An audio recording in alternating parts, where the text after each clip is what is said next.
നമസ്കാരം. നമ്മുടെ ശരീരത്തിൽ ഏറ്റവും കൂടുതൽ അടങ്ങിയിട്ടുള്ള ഒരു ഘടകമാണ് ജലം. ഇന്ന് ജലത്തിൻ്റെ പ്രാധാന്യത്തെക്കുറിച്ചാണ് പറയുന്നത്. ഞാൻ doctor Sreelakshmi VS, chief medical officer, Sreehari Ayurveda clinic and Panchakarma centre, Pallimukku, Odanavattam. നമ്മുടെ ശരീരത്തിൻ്റെ സ്വാഭാവിക പ്രവർത്തനങ്ങൾക്കും പൊതുവെയുള്ള ആരോഗ്യം നിലനിർത്തുന്നതിനും ജലത്തിന് വളരെ പ്രാധാന്യമുണ്ട്. നിർജ്ജലീകരണം ബ്ലഡ് സർക്കുലേഷന്റെ വേഗത കുറയ്ക്കുകയും തലച്ചോറിലേക്കുള്ള ഓക്സിജന്റെ പ്രവാഹത്തെ മന്ദഗതിയിലാക്കുകയും ചെയ്യുന്നു. ഇത് വൈജ്ഞാനിക പ്രവർത്തനങ്ങളായ ശ്രദ്ധ, ഓർമ്മ, തീരുമാനങ്ങൾ എടുക്കുവാനുള്ള കഴിവ്, പ്രശ്നങ്ങൾ പരിഹരിക്കുവാനുള്ള കഴിവ് എന്നിവയെ പ്രതികൂലമായി ബാധിക്കുന്നു.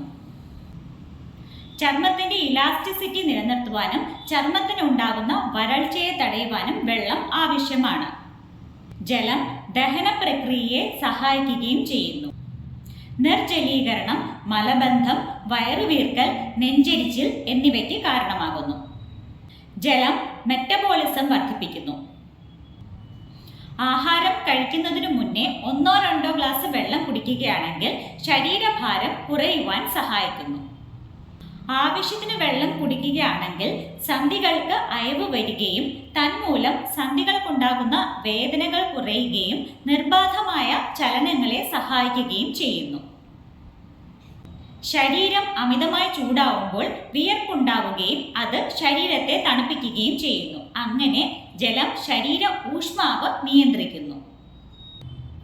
ശരീരത്തിലുള്ള ധാതുക്കളുടെ സാന്ദ്രത കുറച്ച് കിഡ്നി സ്റ്റോൺ ഉണ്ടാകുവാനുള്ള സാധ്യത കുറയ്ക്കുന്നു. അതേപോലെ ശരീരത്തിന് ദോഷം ചെയ്യുന്ന ബാക്ടീരിയകളെ പുറന്തള്ളി യൂറിനറി ട്രാക്ട് ഇൻഫെക്ഷനുള്ള സാധ്യതകൾ കുറയ്ക്കുന്നു. മാലിന്യങ്ങളെ പുറന്തള്ളി ശരീരത്തെ ഡീടോക്സിഫൈ ചെയ്യുന്നു. ആവശ്യത്തിന് വെള്ളം കുടിക്കുന്നില്ല എങ്കിൽ അത് രക്തത്തിന്റെ സാന്ദ്രത കൂട്ടുകയും ഹൃദയത്തിന്റെ പ്രവർത്തനത്തെ സഹായിക്കുന്ന സോഡിയം, പൊട്ടാസ്യം തുടങ്ങിയ ഇലക്ട്രോലൈറ്റുകളുടെ അസന്തുലിതാവസ്ഥയ്ക്ക് കാരണമാവുകയും ചെയ്യുന്നു. ചെറിയ തോതിലുള്ള നിർജ്ജലീകരണം പോലും മൈഗ്രെയിൻ, തലവേദന മുതലായവയിലേക്ക് നയിക്കുന്നു. വീണ്ടും മറ്റൊരു വീഡിയോയുമായി വരും വരെ നന്ദി, നമസ്കാരം.